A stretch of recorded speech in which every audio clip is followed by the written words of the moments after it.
పూజారిని దిగిపోవాలని చెప్పి మా గౌరవ ఎమ్మెల్యే గారు శ్రావణి అక్క గారు కానీ వాళ్ళమ్మ లీలావతమ్మ గారు కానీ పూజారికి ఫోన్ చేసి ఏమన్నా చెప్పినారా నువ్వు దిగిపోవాలని? ఎందుకు నువ్వు ఎమ్మెల్యే గారిని అసత్య ప్రచారాలు చేస్తుండవు? నిన్ను దిగిపోవని చెప్పిండేది ఎవరు?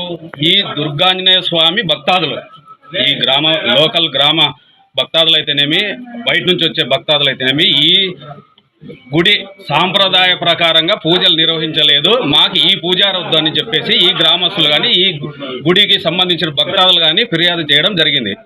ఎక్కడే కానీ ఎమ్మెల్యే గారు కానీ ఎమ్మెల్యే వాళ్ళ అమ్మగారు కానీ ఎక్కడైనా కానీ పూజారిని మిమ్మల్ని దిగిపోవడం మీకు ఏమన్నా ఫోన్ చేసి చెప్పారా? చెప్పండి.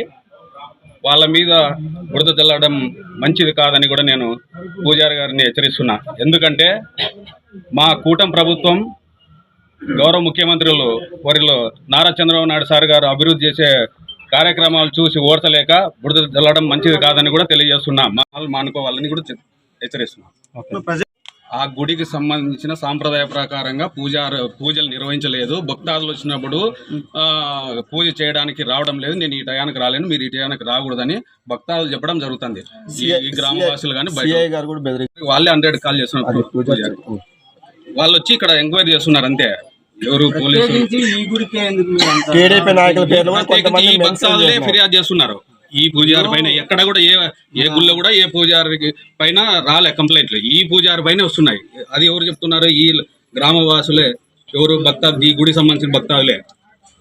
దీన్ని రాజకీయంగా తిప్పుతున్నాడు. ఎవరు? పూజారి కావచ్చు, పూజారి వెనకలు ఉన్న నాయకులు కావచ్చు. నా చావు కారణం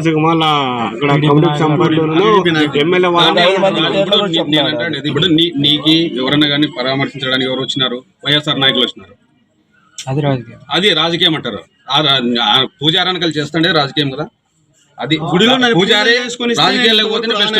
ఎందుకంటే నీకు పూజారి కావాలనుకున్నప్పుడు ఈ గుళ్ళో రిక్వెస్ట్ గా అడుకోవడం, ఈ గ్రామాలను భక్తాలను అడుకోవడం జరుగుతుంది.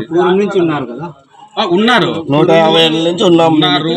నీకు అనేది ఇప్పుడు పూర్వం నుంచి ఉన్నారని ఇప్పుడు ఎవరు భక్తాదులే కదా కంప్లైంట్ చేస్తుండేది. ఇదే గ్రామంలోనే ఎంతో మంది మాకు ఈ పూజారి వద్దు అని కంప్లైంట్ చేసినప్పుడు కూడా మేము వినడం జరిగింది. సాములు ఎక్కడో ఉండాలని పిలుచుకొచ్చి చేపించింది కూడా ఊరోళ్ళే అని చెప్పి చెప్తున్నారు.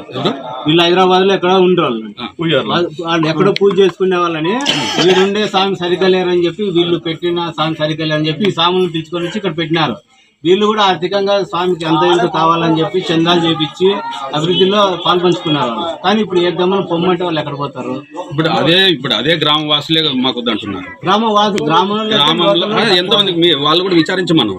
ఈ గ్రామంలో పూజారి కావాలా వద్దా అనేది, పూజలు సరిగ్గా చేస్తాడా లేదనేది ఈ గ్రామంలో విచారించమని ఒకసారి. ముందు కూడా వాళ్ళు తిరునాళ్ళప్పుడు మాత్రం వచ్చి ఇక్కడ టెంకాయ కొడుతుండేది వాళ్ళ ఆయన కానీ. ఇప్పుడు వాళ్ళు అబద్ధాలు చెప్పడం తప్పు కదా పూజారికి. ఇప్పుడు వాళ్ళేం చెప్పలే కదా స్వయాన, ఎమ్మెల్యే గాని వాళ్ళమ్మ గారు. అట్లా ఇప్పుడు పూజలు చేయొచ్చా, వెళ్ళిపోవచ్చా?